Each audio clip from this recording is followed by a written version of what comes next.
mengganggu waktu TT juga teh dengan adanya isu-isu seperti ini? Jujur gue tuh sebenarnya udah masuk ke kategori, menurut aku sih aku tuh udah rugi, tahu gak sih, kayak rugi banyak dari kasus ini. Karena kan kasusnya itu aku dilaporin, terus kan image brandnya aja pelakor ya, itu tuh kalau di masyarakat Indonesia kan gak diterima sama sekali gitu kan. Nah, jadwal show aku aja berkurang parah. Jadi kan kalau sekarang aku lagi show-nya itu kayak menjalani yang sudah di booking 2-3 bulan yang lalu. Tapi kayak sekarang juga November Desember nggak seperti biasanya. Harusnya itu biasanya aku seminggu 4 kali ya full. Cuman sekarang ya udah nggak apa-apa sih. Maksud aku tuh aku juga nggak akan minta ganti rugi ke siapapun. Ya mungkin aku disuruh istirahat dulu lah kayak gitu. Dan sekarang aku lagi fokus boxing kayak gitu-gitu. Dan yang paling apa ya, aku tuh sakit hatinya itu ya banyak dikata-katain. Jadi kayaknya seakan-akan kerja keras aku selama ini tuh Tidak dihargai. nggak dihargain. Jadi kayak, oh lu tuh selama ini lu tuh ani-ani gitu ngerti gak sih, kayak lu selama ini tuh ternyata simpenan, padahal kan hubungannya aja belum lama kayak gitu gitu. Dan aku tuh bukan, aku nggak mau klarifikasi, aku nunggu dari pihak cowoknya aja biar yang klarifikasi, jangan dari mulut aku. Karena kalau aku tuh percuma mau ngomong apapun udah nggak akan didengar. Jadi aku tuh kayak percuma, kayak semua orang ngajak talk show, semua orang ngajak podcast, apapun yang aku omongin nggak akan menjadi pembelaan buat aku gitu loh. Jadi aku capek, percuma aku mau ngomong apapun. Mungkin nanti minggu depan dari pihak cowoknya mau ada klarifikasi, karena aku memang minta pertanggungjawaban. Bukan pertanggungjawaban aku minta dinikahin, bukan kan kayak yang lain. Pertanggungjawaban apa Dinar minta dinikahin? Bukan bro, maksudnya tuh diceritain dari awal kejadian sampai akhir. Jadi jangan simpang siur, seakan-akan di sini tuh 100% yang salah aku, seakan-akan 100% aku yang ngejar-ngejar. Kayak gitu kan harus dilihat kejadiannya. Kalau memang 100, maksud tuh kalau memang pelakor, cowoknya ada di sini dong. Ya kan sama aku terus. Bayangin kalau kalian kayak minggu-minggu kemarin aja seminggu 4 kali show. 4 show itu 4 kota yang berbeda-beda. Waktu buat cowoknya kapan?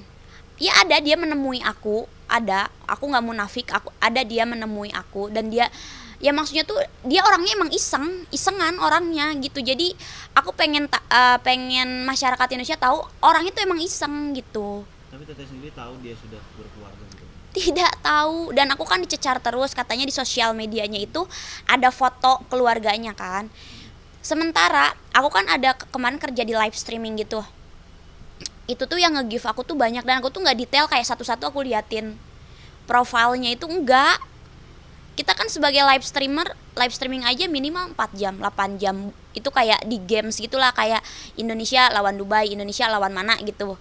Dan itu tuh disupport sama sultan-sultan Indonesia, kayak orang-orang yang berduit di Indonesia, dan salah satunya dia gitu. Nah terus kalau aku harus ngecekin satu-satunya sosmed, kayaknya itu bukan aku banget. Dan kejadiannya juga belum lama, kecuali nih ini udah berjalan setahun, udah berjalan 6 bulan misalkan, bolehlah kalian lah jalan 2 bulan sama kasus ini tuh. Maksud tuh, aduh come on, aku maksud tuh butuh klarifikasinya gitu loh, karena capek aku digini-giniin Berarti terus. isu nikah siri pun nggak bener ya teh, kata teteh kan posting. Tanya ke cowoknya lah, karena kalau aku di sini ngomong juga nggak enak lah, bukan porsinya.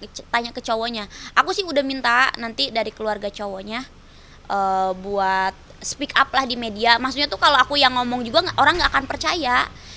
Nah minimal kan kalau cowoknya udah ngomong, nah akunya baru ngomong gitu loh. Jadi ada apa ya, aku nggak minta dibela juga, maksud tuh kejadian yang aslinya aja diobrolin, Berarti nggak masih apa-apa. komunikasi teh sampai sekarang dengan koko ini atau melalui Komunikasi, keluarga? oh kalau komunikasi udah pasti, kalau dia pasti ngehubungin. Kan dibilang bukan aku yang ngejar, dia yang ngejar. Cuman kan di sini maksudnya tuh kalau saling menghindar atau seperti apa, karena aku kan masih minta pertanggungjawaban buat kayak sok atuh ke media muncul, diklarifikasi, dilurusin kayak gitu, jangan sampai kayak gini. Lagian kan aku juga di sini maksudnya tuh apa ya, berkarir tuh nggak gampang gitu loh. Aku tuh nge-DJ aja berkarir udah 10 tahun sampai masuk nominasi Asia, kan sekarang aku ranking 4 di Asia, itu nggak gampang masuk sana gitu loh. Dengan adanya kasus ini kan maksudnya tuh banyak fans aku yang kecewa, kayak gue nggak nyangka ya Dinar kayak gitu. Ya kalau mau ngelakor aku dari dulu kali, maksudnya tuh kalau dari dulu kayak gini, yang punya klub dari dulu ngejar-ngejar aku. yang punya hotel bintang 5 ibarat kata dari dulu juga ngejar-ngejar aku, kena enggak, tapi kan ini beda. Ngejarnya seperti apa, ini ngejarnya ekstrim. Kenapa mungkin aku bisa jadi ada hubungan seperti itu nantilah. Itu dengan paksaan gitu. Dengan nyamperin. Tiba-tiba Iya. Ya, misalkan kayak gimana ya aku jelasinnya ya. lagi event di suatu kota, tiba-tiba dia datang. Malah dia yang ngundang aku, jadi aku nggak tahu. Jadi awal muasalnya itu adalah pertama kalinya itu aku nge-DJ di salah satu kota, di kotanya dia di Jambi. Diundang seperti event-event biasa kayak ke klub diundang, ternyata sponsornya tuh yang bayar dia semua, kayak dari fee, tiket pesawat, semua akomodasi kayak gitu, ternyata itu 100% dia yang bayar gitu. Tapi banyak netizen juga yang akhirnya banyak yang kontra juga nih, kayak fans teteh bilang Dinar nggak seperti itu, dia nggak tahu aja. Nggak akan percaya fans aku tuh barbar, tapi memang dari dulu juga nggak main cowok. Kayak malah pas aku diundang nih sama dia, kan diundang perform di klub, dia nyawer kayak nyebar uang kayak gitu. Terus abis itu aku istirahat kan, abis 1 jam perform aku istirahat di ruangan artis. Terus dia itu ada nyamperin aku dengan dayang-dayangnya banyak ceweknya tuh kayak gini, kenalin dong Dinar bosnya kayak gitu. Aku kan nggak paham ya, terus aku pelototin dia kayak apaan sih sok ganteng kayak gitu. Terus aku cabut pergi, aku nggak kenalan di situ, aku nggak kenalan, nggak tukeran nomor handphone di situ. Ya dengan caranya cowok lah, dia ngedeket aku. Abis pulang ke hotel besoknya balik ke Jakarta adalah dia ngedeketin aku dengan caranya dia gitu. Kayak kan aku live streaming, dia ngejagain aku di live streaming kayak gitu-gitu. Nah sekarang udah dilaporin tuh, gimana tuh membela kamu tuh? Santai lah itu. Santai. Karena menurut aku sih apa ya, bukan aku kepedean ya, maksudnya tuh menurut aku sih deliknya nggak masuk, itu terlalu dipaksakan sih, terlalu Hanya dipaksakan. bukti chat gitu-gitu aja ya teh. Nggak, dia punya video call, dan yang dibilangkan masyarakat aku udah dibully tuh kayak itu PCS ya gitu loh. Itu PCS ya kamu, bukan PCS, itu sleep call. Jadi dia itu video call aku tuh tanpa henti kayak 24 jam gitu buat mantau aku. Jadi ibarat kata dia pengen punya cewek tapi nggak main sama cowok lain. Jadi dia tuh benar-benar mantau aku. Jadi aku tuh itu tuh kejadiannya, aku kan pakai baju seksi, itu baju perform aku. Terus aku mau tidur, aku tuh kayak makan makan pisang, makan apel, buah-buahan. Terus karena aku mau tidur, aku buka baju. Jadi aku buka atasan, bawahan, tapi di dalam selimut. Dan itu HP on sampai besoknya jam 10 pagi. Jadi dia tuh memang kita tuh video call tanpa henti gitu loh. Nah tahunya sampai akhirnya ada tahu dia punya keluarga itu gimana? Ada yang nge-DM aku.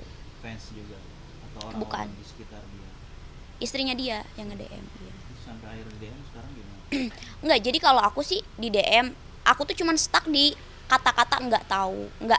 Maksud aku tuh aku nggak tahu sejauh itu. Nah aku baru nanya ke cowoknya, dan cowoknya memang bilang pengen punya istri 2 gitu. Nah itu sih yang aku shock gitu, kayak gitu. Jadi nantilah si cowoknya yang klarifikasi. Kalau aku yang klarifikasi sekarang nggak akan didengar, kayak si Dina tuh playing victim, bohong kayak gitu. Capek aku ngomongnya juga. Terakhir deh, apa yang mau ingin disampaikan buat teman-teman atau mungkin netizen yang Ya pokoknya kalau yang ngedukung aku atau fans aku sabar aja, karena pasti ini ada jalan keluarnya. Tapi kalau buat yang nggak percaya sama aku, ibu-ibu, ya nggak apa-apa, itu sih sah-sah aja, karena bisa dilihat ini memang kejadian nggak baik gitulah, kejadian yang nggak baik, dan memang nggak tahu juga. Iya, dan aku terlalu selebor sih, maksudnya selebornya itu karena aku pikir ini dunia panggung. Dan kalau kalian tahu dunia panggung tuh keras gitu loh. Kalau kita tuh kalau show ya pasti aja lah ada pengusaha yang ngedeketin kayak gitu-gitu. Ya dunia panggung tuh emang keras sih kalau menurut aku ya. Kayak gitu. Jaga dirinya aja.